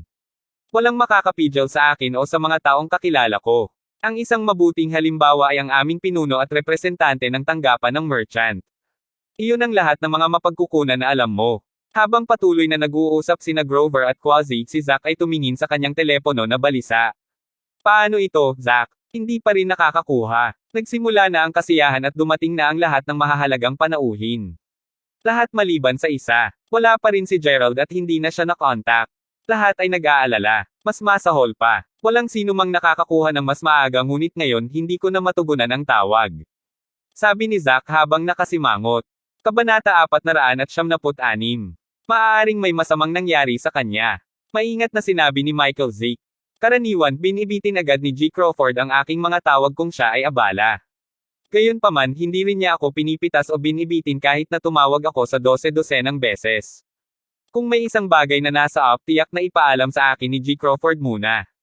Eksakto, at kung ang kanyang telepono ay wala sa kanya, sino ang nag-hang up sa huling tawag bago patayin ang telepono? Parehong may pakiramdam sina Michael at Zack na may isang bagay na hindi tama. Sa sandaling iyon si Leopold White, ang nasasakupan ni Michael, ay lumakad kasama ang isang pangkat ng mga tao. Naglakad si Leopold sa gilid nila bago sinabi, Mr. Zick, nagpunta ako sa hotel ni G. Crawford at sinabi sa amin ng manager ng hotel na huli siyang nakita na umalis sa hotel kaninang hapon. Lumabas siya. Nagkatinginan sina Michael at Zack. Maraming mga mataas na ranggo ng VIP sa piging ang nagsimulang magtipon sa kanilang dalawa. Ang venue ay nahahati sa maraming malalaking mga lounges na ginagawang napakalaking lugar. Ang mga nasa panloob na lugar na kadalasang binubuo ng mga VIP. Dito rin nandoon sina Michael at Zack. Ginozik, G. Lyle, may mali ba? Bakit wala si G. Crawford dito? Tanong ni G. Harrison. Narinig ng mga VIP na tinatalakay nila ang sitwasyon na humantong sa kanilang pagtatanong sa kanilang dalawa tungkol sa bagay na ito. Tila hindi tayo maaaring makipag-ugnay sa kanya sa ngayon. Ginoo Lyle, natagpuan ko siya. Sigaw ni Jackson habang sumugod siya. Humihingal siya at hingal na hingal nang tuluyan na siyang makalapit. Pagkatapos ay lumapit siya sa tagiliran ni Zack at bangulong sa tenga. Ano? Nanlaki ang mga mata ni Zack. Ang mga may kamalayan sa sitwasyon ay agad na tumahimik. Ginoo Harrison, G. Zibriel, at Gile. Si G. Crawford ay inagaw at malamang na set up siya. Sabi ni Zack. Imposible. Gulat na gulat ni Gile. Dalhin ang saksi, Jackson. Bilisan mo. Utos ni Zack. Tumanggo si Jackson at inutusan ang isa sa sariling mga tauhan na papasukin siya. Sa sandaling tumayo siya sa harap nila, sinimulan niyang sabihin sa kanila ang lahat ng nalalaman niya. Tungkol sa kung paano nagsimula ang sitwasyon sa pagkasira ng tindahan ni Zeno hanggang sa puntong si Gerald at ang iba pa ay inaresto ng ilang mga makulimlim na mukhang lalaki. Ipinaliwanag din niya ang ugnayan sa pagitan ng Quasi at Grover. Naturally, hindi niya ibinabahagi ang lahat ng impormasyong ito ng libre. Si Jackson ay nagbayad sa kanya ng maraming pera upang masabi ang totoo sa panahon ng kanyang pagtatanong. Marami sa mga VIP doon ang nahihiya. Matapos ang isang maikling katahimikan, hinampas ng hepe ang magkabilang kamay niya sa isang mesa. Imbestigahan mo agad ang bagay.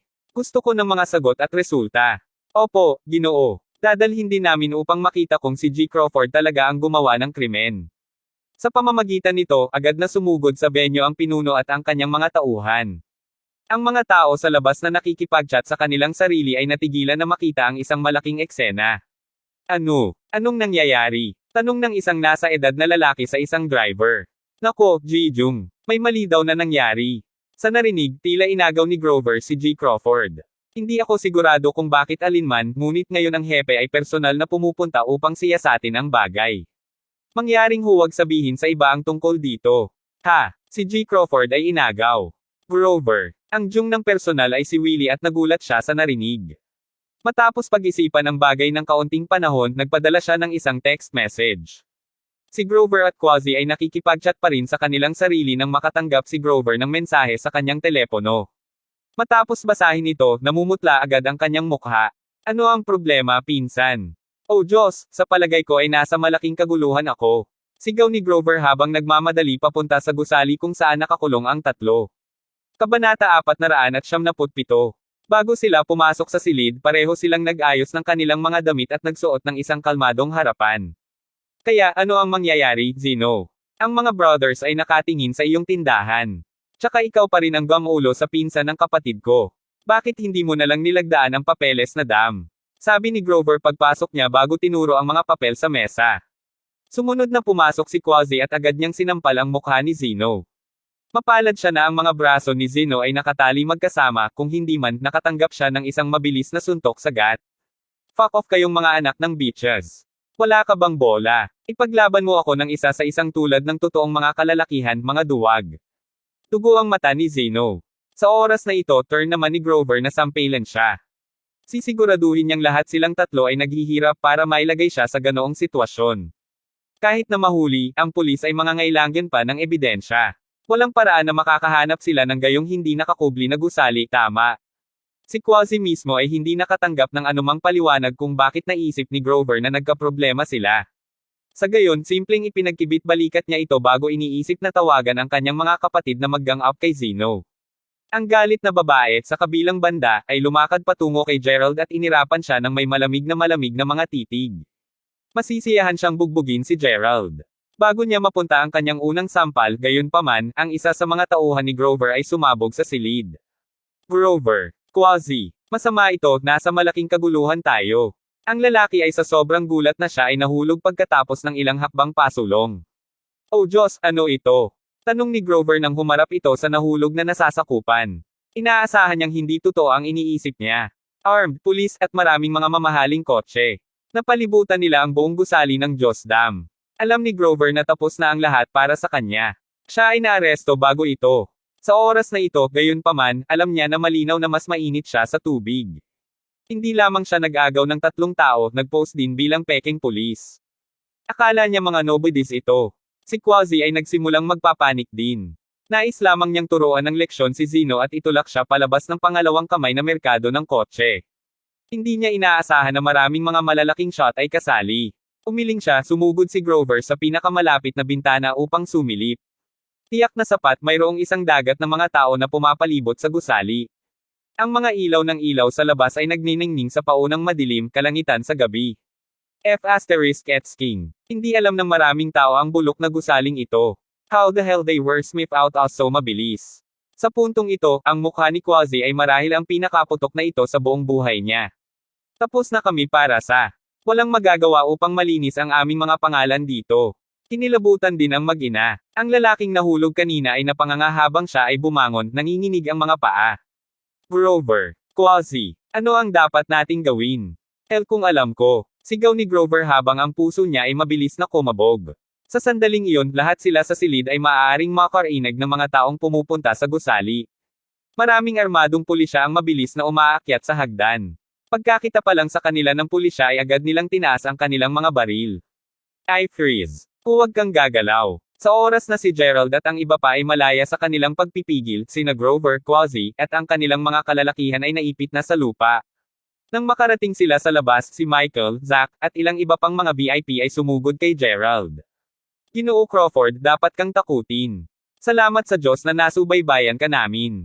Ayos lang ako. Huwag kang mag-alala. Sagot ni Gerald. Napakalaking kaguluhan nito. Habang si Grover at Quasi ay nakatitig ng malapad ang mata sa eksena sa harapan nila, pareho silang nagsimulang pawis ng pawis, ang kanilang pulso ay nakakoks ngayon.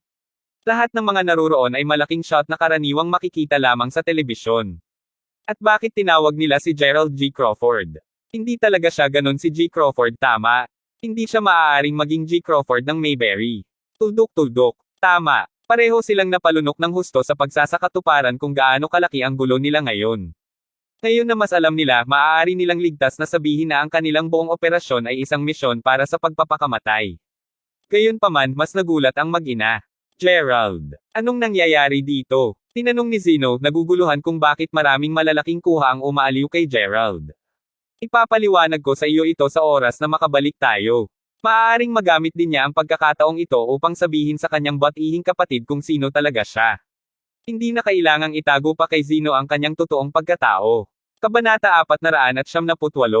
Dahil sa magulong kadena ng mga kaganapan, walang paraan na maaari silang magpatuloy sa piging ngayong gabi. Sina Gerald at Zeno ay kapwa kinailangan gumawa ng pahayag. Tulad ng sinabi ni Gile, ang bagay ay iimbestigahan ng mahigpit. Si Quasi at Grover ay maaaring humarap pa sa maksimum na 20 taong halaga ng oras ng pagkabilanggo. Ang pangyayaring ito ay nagdulot ng napakalaking epekto sa Seren County. Maaari itong makaapekto sa hinaharap ng lalawigan ng negatibo. Bilang isang demolisher, gaano ka manggahas na gawin ito sa amin, Grover? Ang tanging paraan na makakabawi siya para dito sa pamamagitan ng matitinding parusa. Sigaw ni Gile na galit na galit. Nasa kanyang tanggapan siya na may malaking salansa ng mga dokumento sa kanyang lamesa. Ang iba pang mga empleyado na naruroon ay lubusang nagulat. Ginoo, si Grover ay isang labag sa batas. Ginawa niya ang mga katulad na bagay dati at nagawa niyang iwigal ang kanyang sarili sa tuwing. Hindi sa oras na ito kahit na. Mayroon kaming sapat na ebidensya upang hatulan siya ng pagkidnap sa 3 tao. Panahon na para sa kanya na magbayad para sa kanyang mga krimen. Gayon din, mayroon bang sumuporta sa kanya? Mayroon bang partikular na malapit sa kanya?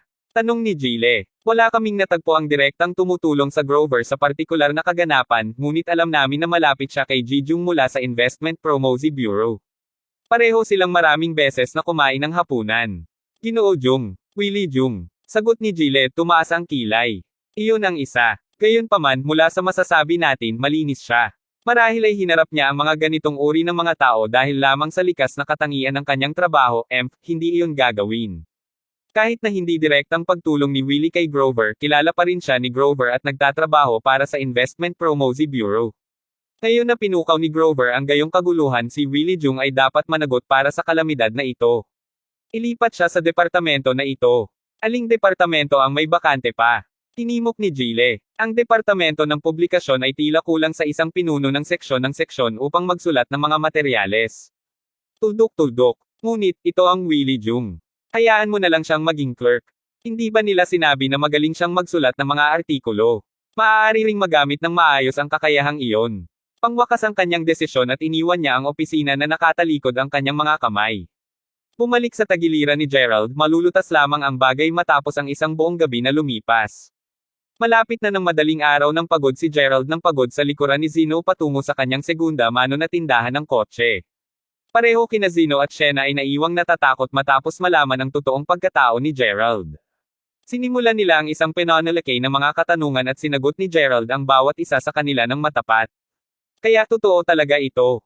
Gerald, ikaw si G. Crawford na taga Mayberry. Tanong ni Zeno, tama na nagulat. Gulat na gulat din si Shena. Yep, ako yan. At ikaw din ang humawak sa Dream Investment Group. Masayang nagulat si Zeno sa turn ng mga pangyayaring ito. Ibig kong sabihin ang bawat salitang sinabi ko kanina nang sinabi ko sa iyo na tutulungan kita sa pagpapalawak ng iyong negosyo. Kapag kumalma na ang mga bagay, papalapitin ko ang aking mga tao upang tulungan ka sa mga pamamaraan ng pag-iabot. Nakangiting sabi ni Gerald. Talaga. Sagot ni Shena, namulat ang kanyang mga mata sa gulat at galit. Ano, gusto mong magsinungaling ako at sasabihin na hindi ako? Sabi ni Gerald sabay ngisi. Nagayos na si Gerald kasama si Zack kagabi. Hindi ito masyadong mahirap para sa kanya na hawakan. Ito rin ang dahilan kung bakit sinundan ni Gerald si Zeno pabalik sa kanyang shop. Matapos silang dalawa ay nag-uusap sandali, tuluyan na ring bumangon si Gerald at bumalik sa hotel. Dahil napakaaga ng umaga, wala pang taxi sa paligid. Wala na rin siyang kotse kaya't sumakay na lang siya ng ofo na bisikleta. Nakatayo si Zeno sa may pintuan habang pinapanood ang pag-alis ni Gerald. Hoy, kaibigan. Masyado ka talagang mapagpakumbaba, alam mo ba? Kung mayroon akong kasing dami ng pera sa iyo, magkakaroon ako ng isang kalipunan ng mga kotseng Maybach na naglilinis ng kalsada para sa akin, na sinusundan ng hindi bababa sa 100 ng mga sisiw at bodyguard saan man ako magpunta. Gayon din, habang nandito ka pa rin, mamumura ako rito at ngayon. Sisiguraduhin kong ikinalulungkot ng buong pamilya ni Quasi na ipinanganak. Ungol ni Zeno na may sama ng loob. Ano iyon? Sabi ni Shena habang nakataas ang isang kilay. Sinabi kong gagawin kong pagsisisihan si Quasi at ang kanyang pamilya sa pagsilang. Hindi, kaunti bago iyon. Sa palagay ko sinabi ko na magkakaroon ako ng kahit 100 ng sisiw at bodyguard. Shena, teka, maaari akong mag-explain bago pa niya matapos ang kanyang pangungusap, kinurot na ni Shena ang balikat ni Zeno. Pasimpleng ngumiti si Gerald habang umiling habang pabalik ng hotel. Pagdating niya, malapit na lamang niyang ay parada ang kanyang bisikleta nang makita niya ang isang batang babae na tumatakbo palabas ng isang taxi na huminto sa harap mismo ng hotel. Bamantong hininga si Gerald bago takpan ang mukha nito ng kamay sa pagtatangkang iwasang tumingin sa kanya. Gayunpaman, bago pa siya makalampas sa mga automatikong pintuan, tumawag siya sa kanya. Gerald. Natigilan si Gerald at bamantong hininga bago binaba ang kanyang kamay. Siyempre nakita niya siya. Kabanata 479. Ang babaeng pinag-uusapan ay si Leila Jung. Sa totoo lang hindi siya kinamuhian ni Gerald ni ini sa kanya kumpara sa kanyang mga magulang. Gayunpaman talagang inaasahan niya na hindi pa siya nakikita ngayon. Sa sandaling iyon naalala niya ang kanyang oras bilang isang 7 o 8 taong gulang na bata. Inilabas siya ng kanyang ama at noon niya unang nakilala si Leila. Noon, naisip niya na talagang maganda siya at tiyak na magiging asawa niya ito paglaki niya. Hindi masisisi ni Gerald ang kanyang nakababatang sarili sa pag-iisip din nito. Kung tutuusin, ang batang si Leila ay laging malinis at maganda. Nakasuot siya ng magagandang damit sa lahat ng oras din. Gayunpaman, ang bagay na hindi nagbago ay ang kanyang kayabangan. Hindi niya ginasto ang katotohanang si Gerald ay hindi isang naninirahan sa lungsod. Sinubukan ng batang si Gerald na lumapit sa kanya sa maraming pagkakataon, ngunit palagi niya itong tatanggihan. Naalala ni Gerald kung gaano siya maasahin sa mabuti na gawin siyang asawa kahit medyo natatakot pa siya sa kanya noon. Sa kabutihang palad, nawala ang kanyang damdamin para sa kanya nang pumasok si Gerald sa gitnang paaralan. Ngayon na muli silang nagkita, gayunpaman, alam ni Gerald na kung ilantad niya sa kanya ang kanyang totoong pagkatao, si Leila ay magiging head over heels para sa kanya. Umiling siya bago tumingin ulit sa kanya. Ngunit ang mga bagay ay ibang-iba ngayon. Sa halip na gusto siyang habulin siya, pinipilit niyang iwasan siya. Nakalulungkot tulad ng sinasabi sa kasabihan, naaakit mo ang kinakatakutan mo. Sinusubukan mo ba akong pansinin? Hindi mo ba ako malinaw na nakita kanina? Bumaba pa nga ako ng taxi dahil nagkataon lang na nakita kita na nagbibisikleta sa kalsada. Tanong ni Leila sa galit na tono. Tila nabali ang paa niya. Nako, Leila. Paumanhin, hindi ko nagawang makita ka roon. Ang awkward na sagot ni Gerald. Kaya ngayon na mayroon ka, balak kong sumakay ng bus papuntang Mayberry ngayon. Sa kasamaang palad, binali ko ang aking paa upang hindi ako makapag-isa. Habang sinasabi niya iyon, humihiya siya palapit kay Gerald. Ah, sayang naman yan. Inaasahan kong gumaling ang iyong paa sa lalong madaling panahon. Aalis na ako ngayon. Nagmamadali na sinabi ni Gerald bago subukang makalampas muli sa mga automatikong pinto. Hoy, nasugatan ako dito. Bakit pinipilit mong umalis? Wala ka ring ipinapakitang pag-aalala. Ungol ni Leila. Ang kanyang pagwalang bahala sa kanyang sitwasyon ay medyo nakakadismaya. Isinasaalang-alang niya ang katotohanang maaaring matakot sa kanya si Gerald sa sandaling iyon. Gayunpaman sa pag-iisip muli, naalala niya noong una niyang nakilala si Gerald sa kanyang bahay. Noon susundin niya ang lahat ng iniutos sa kanya tulad ng isang aso. Naalala rin niya kung paano hindi niya sineryoso ang mga salita at kilos niya. Nagbago ang lahat nang malaman niya na mayaman si Gerald. Si Leila mismo ang nagmamalasakit sa paraan ng pag-iisip sa kanya ni Gerald. Handa rin siya sa wakas na seryosohin ang kanyang mga salita at kilos. Ngunit ano ang ginagawa ni Gerald? Bakit siya nagpapakita ng kawalang malasakit sa kanya ngayon? Hindi niya bibigyan ng bat ang isang mata kung gagamitin niya ito sa ganitong paraan dati ngunit hindi ngayon. Lahat ng bagay tungkol sa kanilang relasyon ay naging topsy-turvy at iyon ang nagpalungkot kay Leila. Ah, ay hindi, mukhang masakit ang paa mo. Ayos ka lang ba? Atubili na tanong ni Gerald. Manalo ka. Ayos lang. Galit na sigaw ni Leila.